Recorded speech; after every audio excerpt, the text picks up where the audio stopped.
Përshëndetje miq dhe mirë se erdhët të studion e emisionit Pa i Gjurmë. Jemi live këtu në ekranin e Report TV, duke ju uruar një pasdite të këndshme. Bashkë do qëndrojmë rreth një orë në transmetim sot dhe redaksia e emisionit Pa i Gjurmë ka vendosur të sjellë sot disa histori, persona që kanë humbur kontaktet me familjarët e tyre. Në fakt sot do sjellim në fokus historinë e një nëne nga Mallakastra, ajo quhet Dallandyshe Heqimaj dhe për të gjithë besnikët e emisionit Pa i Gjurmë e njohin mirë këtë histori që momentin kur ajo humbi nëntorin e vitit 2024 është trajtuar në studion e emisionit Pa i Gjurmë historia e 65 vjeçares Dallandyshe Heqimaj, por ka kaluar një kohë e gjatë dhe ende nuk është gjetur asnjë gjurmëjete për Dallandyshe Heqimaj.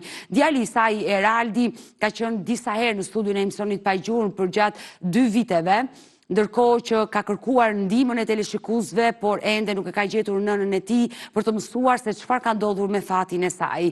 Sot Eraldi ndodhet sërish me mua në studio dhe unë menjëherë dua ta përshëndes. Eraldi, përshëndetje dhe mirë se erdhe. Në fakt kur na telefonon, flet me gazetaren Klaudia dhe Klaudia më thotë që më ka marrë Eraldi në telefon, kërkon të vinë në studio, sinqerisht as mua nuk ma bën zemra të them jo Eraldi mos hajde se s'kemi informacione, sepse në fund të gjithçka kjo studio prandaj është ngritur për personat e humbur dhe mua vjen keq që u bë një kohë gjatë që jemi të dy në këtë studio dhe ende nuk kemi mësuar apo të zbulojmë diçka për nënën tënde. Unë deta kam gulur kem derisa të gjej një kos ndërës time. Nuk la vend pa vrellur. Jam i detyruar ku të më thonë të vete. Le të themi viti 2 që i kaluat festat pa nënën. Datën 2 tani 2 janar mbush 14 muaj. Është larguar. Edhe ne s'kemi kontakte, se dim se çfarë ka ndodhur me jetën e saj. Dhe mua sinqerisht më vjen shumë keq duke menduar një nënë e cila kishte probleme, le të themi me shëndetin e saj, në mënyrë të pavetdijshme. Kam deklaruar që ajo ka pasur probleme, por kohët e fundit e ka shkapur skleroza. Ishte prekur dhe nga skleroza. Diçka 2 muaj para se të largohesh. Te informacion nuk ma kishti thënë asnjëherë që... Unë kur më ka thënë, tani ka marrë kontaktet me doktoreshën e Vlorës dhe më ka thënë që kishka për maman e kish preku skleroza. Përveç problemeve që kishte me depresioni dhe kurohoi prej vitesh. Pa ajo nuk na ka lajmëruar, nuk na tha një informacion që e bëni kujdes. Kjo është e rëndë që një mjeke të arritë të kuptojë te pacienti i saj që është prekur nga skleroza dhe mos njoftoj familjarët, sepse njerëzit, le të themi që preken nga skleroza, duhen të qëndrojnë 24 orë me njerëz se ikin dhe humbasin. Po ta dija këtë deta normale që ti kisha marrë masat, parasysh. Por kur kjo mjeke ta deklaroi këtë gjë? Ku kota në të fundit, edhe tha që kishte kotha, po nuk kishte në ata gjendje, më kupton? Por nuk i the pse nuk na kishte njoftuar kur ne ti qëndrojmë. I thash edhe këtë përgjigje, nuk kisha çfarë të bëj, edhe të debatoje.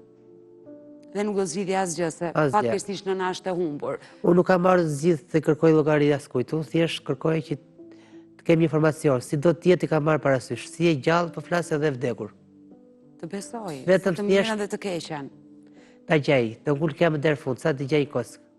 Unë ta uroj me zemër që të zbardhet kjo histori i dashur Eraldi, të mësohet e vërteta çfarë ka ndodhur me nënën tënde. Ne do qëndrojmë të dy së bashku sot në studio me shpresën që do ndiqemi dhe dikush që di diçka për Dallandyshe Heqimaj që doli nga shtëpia para ditën e 2 nëntorit të vitit. Po, do t'i jap kohën, e dur sot flasësh. Duhet kush na ndjek, kush na shikon, kur po ta ketë parë me ne vend, si do të jetë puna vetëm të lajmëroj policinë.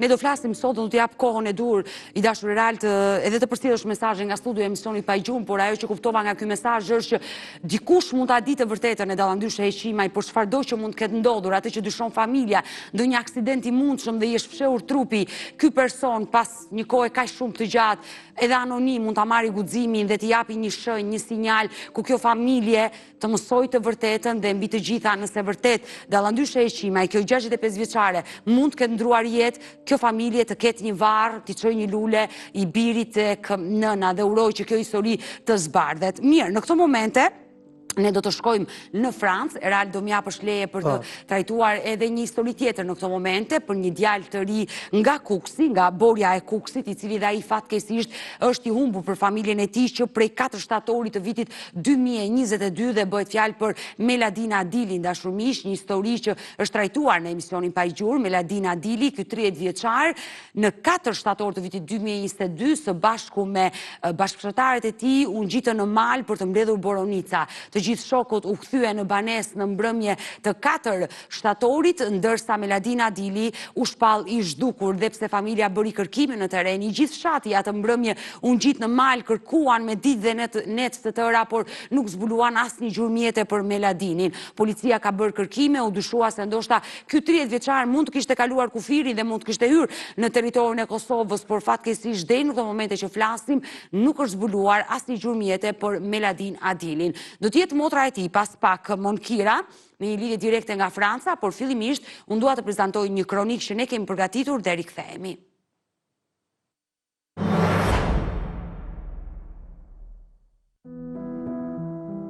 Prej më shumë se 2 vitesh, familja Adili nga fshati Broje i Kuksit jeton me ankthin e zhdukjes së Meladin Adilit, i riu 30 vjeçar u më 4 shtator të vitit 2022, teksa ishte nisur, si çdo ditë tjetër për të mbledhur Boronica në bjeshkët e Sharrit në Kosovë për të siguruar jetesën, që nga ajo ditë Meladini nuk është kthyer më në shtëpi. Ai kishte dalë në mal së bashku me disa shok, po gjatë ditës ata u shpërndanë në drejtime të ndryshme. Në kthim mungesë e Meladinit u vure nga shokët e tij, ndërsa dyshohet se mjegulla e ndendur mund t'i ketë shkaktuar humbjen e rrugës. Për herë të fundit ai shpar në zonën e quajtur Zhilibeg, pranë fshatit Brod, në komunën e Dragashit. Në studion e emisionit Pa i Gjurmë, ka qenë babai i Meladinit që rrëfeu momentet e fundit para zhdukjes së djalit të tij. Çfarë ndodhi atë ditë me djalin tuaj, ku ai së bashku me disa shok u nis drejt malit për të mbledhur Boronicat? Po në mjes në orën 7 u nis, kaloj pikën doganore të Borjes aty. Po. Dhe u nis për mbi Shtesharit. Dhe mos i shokët kanë ra poshtë, dhe kanë lënë në orën 4 jena në fshat, në Brod, fshati Kosovës. Edhe i ka marrë atë shpatin një fjallë ku ndaj Macedonia me Kosovë. Pas alarmit për zhdukjen, kërkimet u shtrin në një territor të gjerë malor, me përfshirjen e policisë dhe ushtrisë së Kosovës, njësive speciale, si dhe 10 banorëve dhe vullnetarëve nga zonat përreth Dragashit. Me gjithë përpjekjet intensive, nuk u gjet asnjë gjurmë të riut. Babai tregoi se familjarët dhe ekipet e kërkimit kanë kontrolluar çdo zonë të rrezikshme, ku dyshoi se Meladini mund të kishte kaluar. Kena kontrolluar çdo lloj vendi keq me. Çdo vendi të keq, të tepishur. Ato të FSK-s militare me çfarë s'kan bën me fjalë. Ku nuk i kemi fjalë njeriu kështu ishin militar. Me pa diçka me fjalë, me gjet diçka. As kapuçi nuk u gjet me fjalë. Ka pasur kapuç. Kran. Bidoni. Diçka me egërsira, se flasim për bjeshkët. Egërsina kapuçi nuk e han. Jo, padyshim. Puçe nuk e han. Se da mund të ndodhë, në unë thash, ato ditë me i fjalë para, ashtu thashën. Deri me datë 15, ku me datë 15 më thanë se telefoni punon.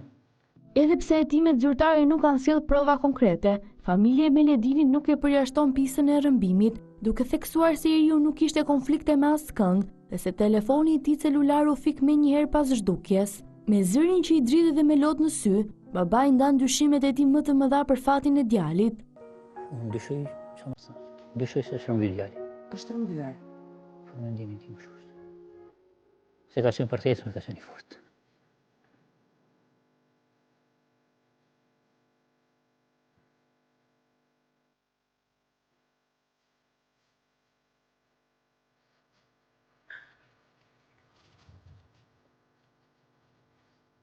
Dhe nuk ka bindje më të madhe kur të humbën fëmia. Nuk e di se ku e ke, çfarë ka ndodhur me fatin e tij. Unë e provova. E pashë.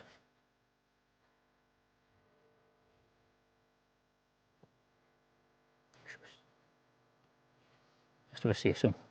Sot familja Adili vazhdon të jetojë mes shpresës dhe dhimbjes, duke kërkuar vetëm një përgjigje për fatin e Meladinit, ndërsa apeli për ndihmë mbetet ende i hapur. Mirë, jemi rikthyer sërish bashk live dashur miq dhe në këto momente unë dua të përshëndes motrën e Meladin Adilit, Monkira Adili, e cila është një lidhje direkte nga Franca dhe e përshëndes. Monkira, përshëndetje nga Tirana. Përshëndetje, Odeta, përshëndetje. Të falenderoj që të kam në këtë lidhje dhe ditën e sotme ne po sillim në fokus historinë e vllait tuaj i cili fatkeqësisht është i humbur dhe ka kaluar një kohë gjatë dhe familja juaj ende nuk ka zbuluar një informacion, ndonjë lajm për Meladin Adilin. Faleminderit juve, Odeta, që rishqyaqni këtë historinë e Meladinit, kanë kaluar 3 vjetë. Pas një informacion për Meladinin, pas një të rreta dim se ku është jashtë. As edhe një informacion, vetëm ai telefoni që na mban pak me shpresë që një ditë Meladinin do e gjejmë, shnoshe mire do kthehet. Unë dua të të pyes sot e dashur Monkira, sepse gjithnjë që babai juaj, ndoqëm edhe materialin pak minuta më përpara, kur babai juaj ka qenë në këtë studio dhe ka treguar mbi humbjen e të birit, momente të trishta ku ka lutuar në këtë studio dhe ka kërkuar ndihmën e teleshikuesve që kushdo që mund të ketë informacion mund të ndihmojë familjen tuaj për gjetjen e Meladinit. Por një detaj që është shumë i rëndësishëm që ju vazhdimisht e keni theksuar kur keni qenë në lidhje direkte nga Franca me mua është se momenti që ai ka humbur ka pasur dhe telefonin me vete dhe ai telefon ka një hapur për një kohë shumë të gjatë, ku ju i bëni ofertë nga Shqipëria dhe Zilja ka rënë vazhdimisht në atë telefon dhe persona të panjohur, persona të huaj janë përgjigjur nga ana tjetër e telefonit. Po, Odeta, na janë përgjigjur edhe 2 javë, kas 2 javë që na kanë hapur dhe mua dhe vëllait nga Italia kemi rënë bashkë telefonit dhe na kanë janë përgjigjur persona tjerë. Vllajt është përgjigjur një grua. E njëjta asgjë që në është përgjigjur qatë vit vllai ka humbur. Mua më është përgjigj një zotëri, po nga ana tjetër gjohet edhe ajo grua kur flasim bashkë. Kjo është që një njëjta familje na përgjigjet, Odeta, një njëjti zë gjatë gjithë kohës. Edhe nuk na japin asnjë shpjegim, sikur bëjnë sikur nuk na dëgjojnë, sikur don që të vuajnë, don na provokojnë deri ku do arrim. Po dhimbja e prindërve besesu dhimbse.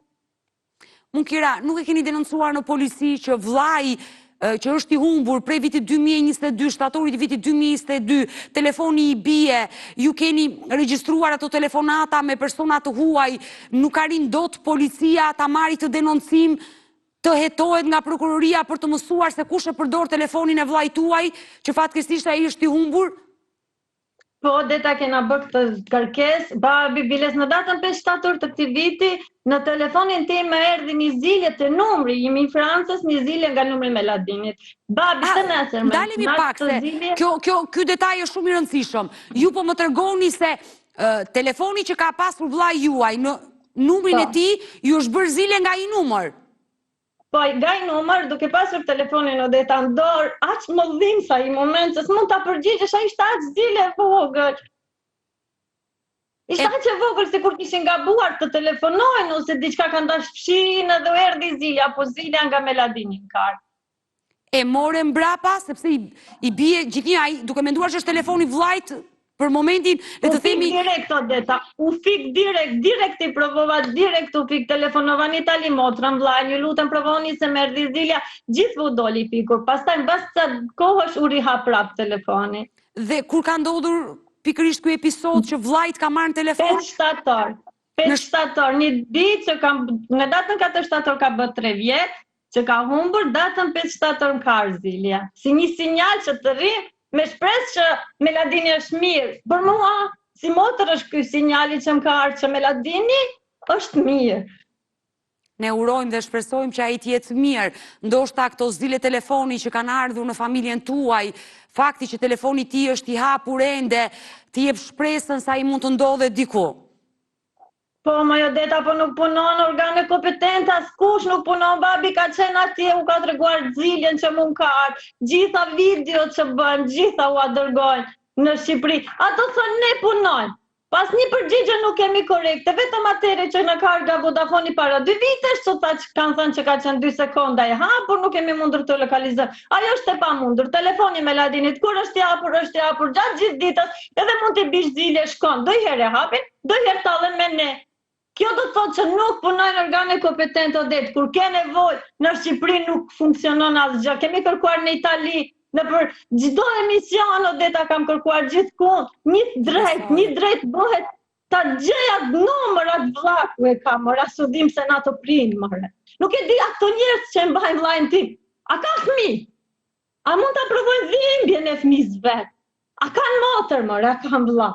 A di Odeta, një i prit, Meladini, fëmi tani rrisim në për fotografit të Meladini, kem kujtim kush është Daja. S'ka gjë më të dhimbshme, moj moti. Të besoj e dashur Monkira, sepse gjithje ju keni dyshuar se ndoshta vllai ka kaluar kufirin e Shqipërisë, mund të ketë hyrë në Kosovë, në fshatrat që janë gjitur me kufi me Shqipërinë, ndoshta aty mund ta mbajnë, ta shfrytëzojnë për punë me bakti, me blektori dhe ndoshta le të themi e mbajnë peng në këtë lloj forme dhe gjithë ju e keni dyshuar këtë gjë, sepse edhe informacionet që erdhën në redaksinë e emisionit Pa Gjurmë erdhën për Kosovën, por më lejon në këtë momente regjia të më ndihmoj me pasaportën e Meladina Adili, dua të bëj një thirrje nga ekrani Report TV. Me shpresën që kushdo që është duke na ndjekur, duke ditur që emisioni Pa Gjurmë ndiqet edhe në Kosovë nga të gjithë shqiptarët, kushdo që e njeh historinë e Meladina Adilit, historinë e këtij 30 vjeçarit nga Borje e Kukësit, që ka humbur kontaktet me familjen në 4 shtator të vitit 2022, është i lutur qoftë dhe anonim të lidhet me studion e emisionit Pa Gjurmë, unë vazhdimisht i jap kontaktet tona, ne kemi 2 numra në dispozicion, një numër fiks dhe një numër celular që ndodhet poshtë ekranit tuaj të dashur miq, por mund të na shkruani dhe në faqen tonë të Facebookut Pa Gjurmë Report TV. E dashur Monkira, Po, Odeta. ne sjellim sot në fokus historinë e vllait tuaj, në fakt kam edhe historinë e një nëne të humbur nga Mallakastra, që pas pak është djali në studio dhe do e trajtojmë. Me shpresën i sjellim këto histori që zëri juaj të dëgjohet dhe dikush të na ndihmojë me informacione. Inshallah, Odeta, inshallah, o Zot, sa më shpejt, 2025, të ta mbyllim paktën me një informacion. Ndoshta njerëzit që kanë parë kujtojnë që është një informacion i vogël, por për ne është një shpresë. Dhe unë uroj me zemër që ky vit i ri 2026 të sjellë lajme të mira në familjen tuaj dhe dua ta mbyll me një mesazh që përcjell ditën e sotme live nga emisioni Pa Gjurmë. Ju bëj thirrje kushdo që ka parë Meladinin, ju lutem telefononi, paktën për ato 2 prindër që po digjen, e zemra jonë që po shkrihet këtej, ju lutem shumë, vëreni dorën në zemër kushdo që ta ketë parë. Do bëj thirrje atyre personave që më hapin telefonin, ju lutem, më tregoni, më nxirrni t'ja nxjoj zërin, se sikur t'i thoni, Gjo, motrës Francë pak të më foli, jam e sigur që do fluturoj nga gëzimi vetëm të mësot. Jam mirë. Unë aq kërkoj t'ja nxjoj zërin. Unë le të punoj prabre të ju, pak të 10 vita, t'ja ndjej mirë në ato prindrit, ta dim se është mirë, do punoj prap të ju nëse doni për punë, po jo si rob, po si njeri. Ju lutem shumë, vëreni dorën në zemër për ata 2 prindër, inshallah u Zot vetëm me lajme të mira. E uroj me zemër, e dashur Monkira, e uroj dhe çdo informacion që do vi në Pa Gjurmë mund të premtoj që në kohë reale, sepse ju shpeshherë na shkruani në numrin e redaksisë nëse kam britur ndonjë informacion, por ti je e sigurt që çdo informacion që vjen për njerëzit e humbur në redaksinë tonë menjëherë kalohen familjarët, ne do mbetemi bashkë në kontakt dhe të përshëndes nga Tirana. Shumë faleminderit Odeta, inshallah një vit bardh gjithë shqiptarëve dhe familjes time të parë. Faleminderit. Faleminderit Monkira. Mirë, do të vazhdojmë në këto momente me historinë e dallandyshe Heqimaj, dashur miq, nëna e 2 fëmijëve që fatkeqësisht rezulton në humbur për familjen e saj, që prej datës 2 nëntor të vitit 2024 dhe nuk dihet se çfarë ka ndodhur me fatin e saj. Djali i saj Erali ndodhet me mua në studio, por fillimisht unë dua të prezantoj një kronik që kemi përgatitur për dallandyshe Heqimaj, momente që familjarët kanë treguar se si ajo në mënyrë të pavedishme ka dalë nga obori i shtëpisë me rrobat e shtëpisë, është larguar dhe prej asaj dite nuk është kthyer më dhe nuk dihet asgjë për fatin e saj, drejtimi ngelet i paditur. E ndjekim këtë material dhe rikthehemi.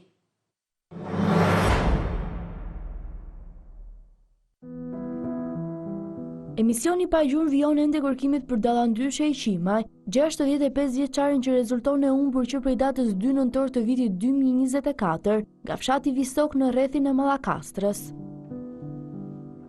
Nëna e 3 fëmijëve kuroi prej vitesh nga depresioni dhe gjendja e saj nuk ishte fort e mirë. Ditën që ka dalë nga shtëpia, fëmijët tregojnë se nëna e tyre ka dalë me rrobat e shtëpisë. Pa njoftuar askënd ajo zhduk dhe iku në drejtim të paditur. Të alarmuar, familjarët e dallandyshes bën denoncimin në polici, ku në bazë të kërkimeve zbuluan se 65 vjeçaria kishte ndjekur një rrugë dytësore në fshat për të dalë në autostradën Ballsh-Fier. Informacionet që kanë mbërritur kanë arritur të lokalizojnë dallandyshen në disa fshatra të Fierit. Qytetarë të ndryshëm kanë treguar se i kishin takuar në kallëm dhe gjendja e saj duke që ishte rënduar. Prej më shumë se një viti, fëmijët janë ende në kërkim të nënës së tyre, por fatkeqësisht ende nuk dihet çfarë ka ndodhur me fatin e saj.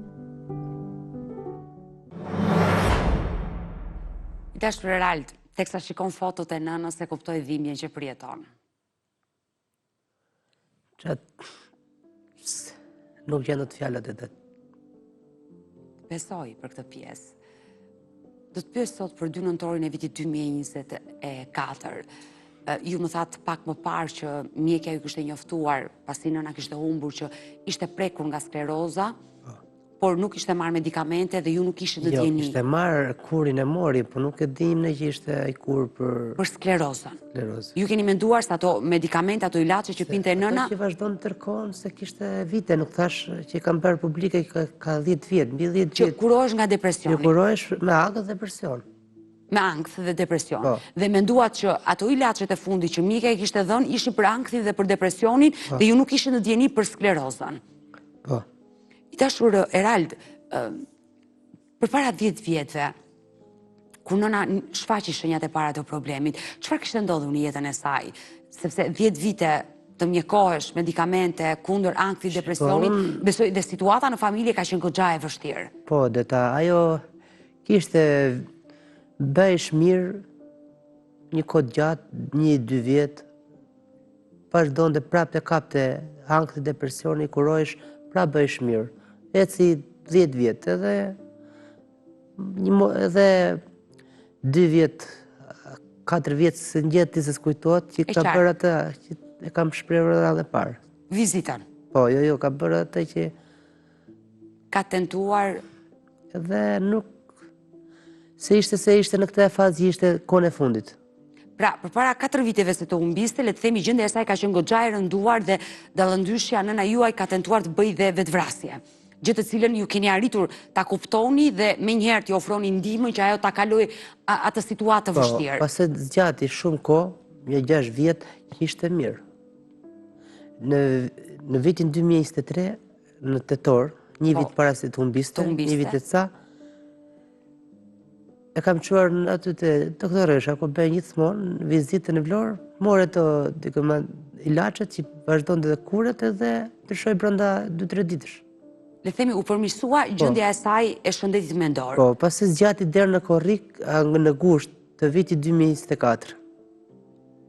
Dhe filluan përkëjsimet. Po, e quam aty në të muaj e qoj babin muaj në gusht, nuk se s'më kujtojt dita, me date dhe... E quam aty, e quam prapë para se të humbiste, si tikte në shtëpia 10 dita, 12 ditë para. Se të humbiste, nëna. Ka qenë se 18 tetor, se 20 tetor. Mezi i tetorit, le themi. Se në 2 nëntora e u largua dhe humbi, fatkesi. Që ka i largu nga shtëpia. Dhe ne dim se këto ilaçe vazhdon dhe kurin që kishte përpara. Normal, për ankthi dhe depresionin. E kishte shtuar ilaçet, për nuk në tha, për shembull që mama e shka për nga skleroza. Që ka për që smundje. Që edhe unë ta kësha marrë parasysh. Se kishte mënyra tjera që ta... E qartë, ti qëndronit më afër. Ju kishit kuptuar diçka te nëna juaj? Nëse ajo përveç problemeve të shëndetit mendor, depresion, ankth, i shtuar dhe skleroza, e pavetdijshme mund këtë dalë dhe ka humbur. Ajo rrinte nuk fliste, po ti fliste këthente në i mobet, e këthente i përgjigje. Le të themi për tonte të fliste, të këthente përgjigje. Po rrinte këshu. E heshtur. Heshtur. Kishit kuptuar ju diçka me sklerozën të këna? Jo. Fare. Nuk ishte dhënë shenja. Edhe këta që ne të pata kështë kuptuar, nëse kuptojnë që në ndodhi që na iku në shtëpia, largua. Por atë mëngjes të 2 nëntorit, si ka qenë gjendja e saj? Ka qenë shqetësuar, ka shfaqur diçka? Si gjithmonë. Si që ka qenë ditë më përpara. Erald, sepse e kuptoj, duke menduar që ke jetuar me nënën në një shtëpi dhe nëna ka pasur përherë probleme, normalisht në një farë mënyrë ke të drejtë që thuaj nëna ishte një lloj si një ditë përpara. Ajo mund të qenë e rënduar, por jetesa jote me nënën me këto probleme... Shiko, detaj kishte gjin kusht, 2 muaj para si të largohesha shtëpia. Ishte rënduar. Atë program kishte për ditë, nuk fliste, po ti fliste mund të kthente në përgjigje. Ishte heshtur. Rrinte heshtur, rrinte kështu, mendohesh i fliste diçka, dorë për shembull diçka të harsh të pish jo thash. E ke menduar, larg qoftë, që ndoshta atë që bëri 4 vite më përpara heshtja e saj të gjente momentin për të larguar nga... Unë atë ka menduar derisa u largua. Ato orë që është larguar, thash, ti këtë bërë diçka vetës. Po nuk gjetëm. Sepse ajo sa është larguar nga shtëpia, ju me njerë keni nisur kërkimet. Ka thënë atë dhe them, që rekord 20 minuta ka qenë kjo Për shkak të shëndetit të saj, fizikut të saj, nëna juaj nuk vraponte. Este shumë ngadalë. Ajo ka dalë në autostradë shumë shpejt, le të themi, dhe aty humbi gjurmët. Shiko, ajo ka tani në autostradë aty nuk e di se çfarë ka dalë, por që ajo është 1 kilometër e gjysmë ajo. Larg nga banesa. Larg që ka bërë mamaja, sipas qenit që përshkroi të policisë që kanë ndjekur gjurmët, po. Ajo mama ime atë donte shumë morta bendet e rrugë. Por ajo ka mbritur aty, le të themi, sipas policisë. Sipas policisë ka mbritur aty dhe gjaty unë mbasin informacionet, nuk ka shenja me. Më kuptoj se na ka marrë një zot lart e di. Dyshimet në familjen tuaj fillimisht ka qenë për ndonjë aksident të mundshëm që trupi mund të jetë fshehur, ose pista më e mirë e mundshme, dhe urojmë të jetë ashtu, që mund të ketë hipur një makinë të rastit dhe s'dihet ku ka përfunduar. Këto dy gjëra janë deda.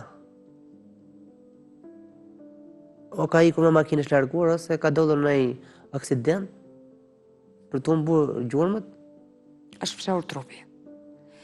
Erald, më lejo të bëj një thirrje për nënën tuaj në këtë momente nga ekrani Report TV, pa dyshim që edhe ditën e sotme do japësh dhe ti një mesazh ke udhëtuar nga Mallakastra për të qenë këto pak minuta në studion e emisionit Pa Gjurmë, gjithë me shpresën që mund të marrësh ndonjë lajm, ndonjë informacione, gjëja të na ndihmojë me fotot e 65 vjeçares, Dallandysha Heqimaj, dashur miq, nga Visoka e Mallakastrës, që fatkeqësisht ka humbur zholli kontakti me fëmijët e saj prej 2 nëntorit të vitit 2024 dhe nuk dihet se çfarë ka ndodhur me fatin e Dallandyshës, ku i biri thekson se nëna e tij prej 10 vitesh mjekohej nga ankthi dhe depresioni, dhe ditën që ka dalë, gjendja e saj ka qenë e rënduar, është larguar, pa lënë një adresë, pa thënë diçka, gjurmët e saj nuk u zbuluan, rruga drejtimi që mori, një fshat i populluar që askush nuk e pa, dhe këto janë pikpyetje të mëdha.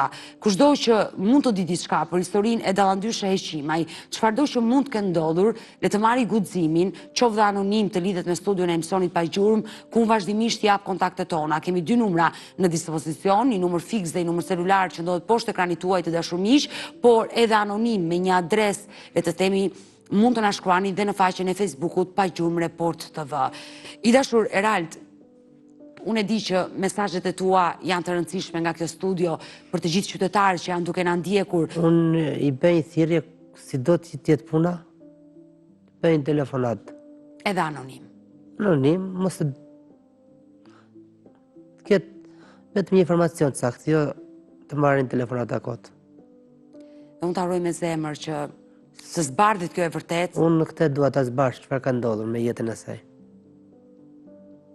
Unë nuk i ndam deri në fund sa të gjej një shenjë. Të besoj se je i biri, do ta kërkosh deri në fund. Të besoj për këtë pjesë. Çfarë të them atë, ka një po vetë 14 muaj. Datën 2. Unë edhe di që dua studio sar tash duke sikur u bezdisë edhe juve. Jo, mos ma thuaj këtë fjalë. Sa herë që ti kërkon ti jesh pjesë e kësaj studio, madje po ta them publikisht, nuk e pse na telefonon. Mund të vish në Report dhe do jesh në transmetim me mua dhe unë disa minuta do t'i rezervoj për historinë e nënës tuaj. Kështu që mos ma thuaj këtë gjë. Për çdo person të humbur, padyshim që ka minuta nga Pa Gjurmë, sepse kjo dritare është hapur fillimisht për njerëzit e humbur dhe ata janë, le të themi, kryesorët në emisionin ton. Unë mendoj edhe këtë, Audeta, mund të jetë tani se mendime kemi çdo, mund të jetë edhe në një qytet të Shqipërisë, është në ato të rrugëve si është bërë tani, mund të jetë gjallë. Unë të premtova që çdo informacion do... Tani nuk ve vesh me njëri, ka 14 muaj. Kupton vetëm Real, do më lejosh të bëj një shkëputje të kaloj në reklama dhe do rikthehemi sërish të bashkë për ta vazhduar dhe për ta përmbyllur ditën e sotme me historinë e Dallandyshe Heqimaj, për të pritur dhe në këto minutat e fundit nëse do mbrin ndonjë informacion. Kështu që kalojmë në reklama dhe rikthehemi.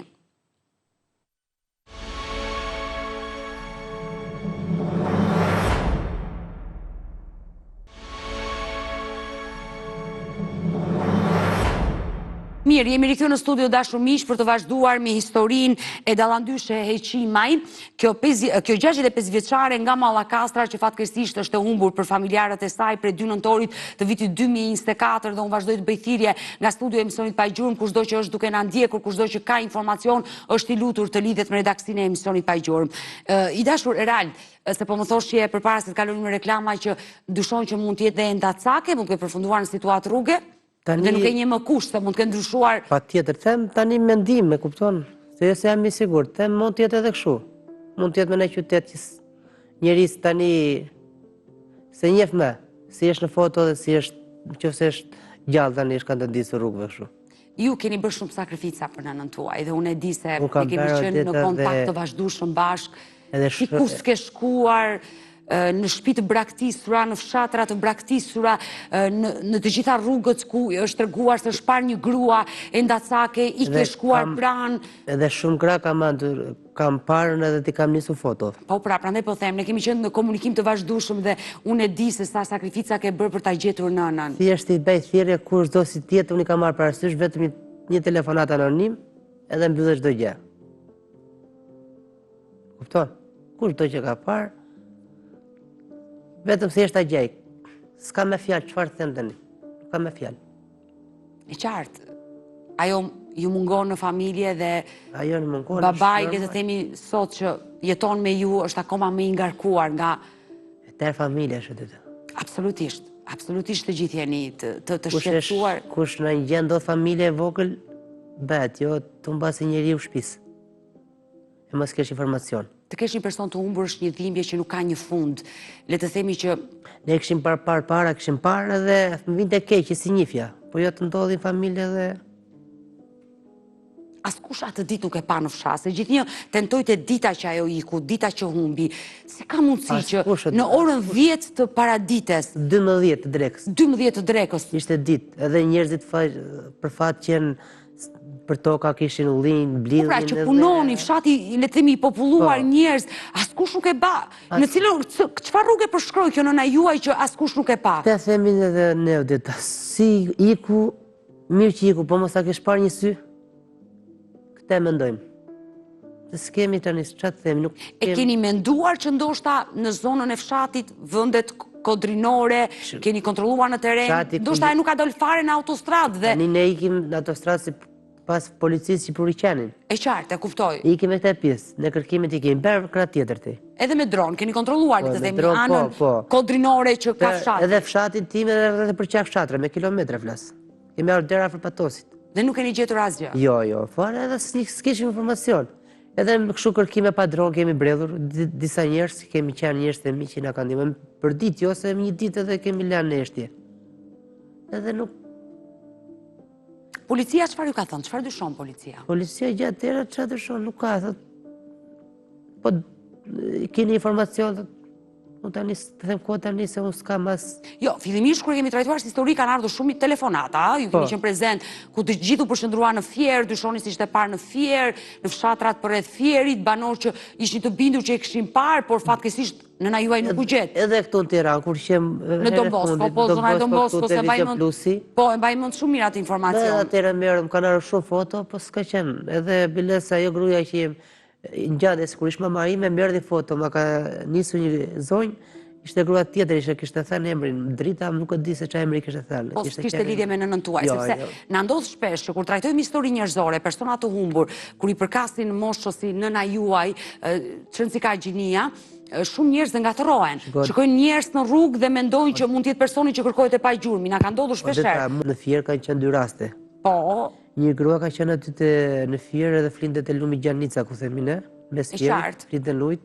Edhe më ka hedhur, unë kam shkuar në vend ngjarje, nuk ka qenë ajo. Ti ke vajtur nga afër e ke para të zonjë. Se më ke dërguar dhe mua foto. Dhe nuk bëhet fjalë për nënën tuaj. Edhe tani kohët e fundit që më vinë edhe më kanë dërguar, i kam thënë që s'është ajo, faleminderit, po s'është ajo. Fatkeqësisht. I dashur Erald, po shkojmë drejt fundit dhe më duhet të bëj dhe mbyljen.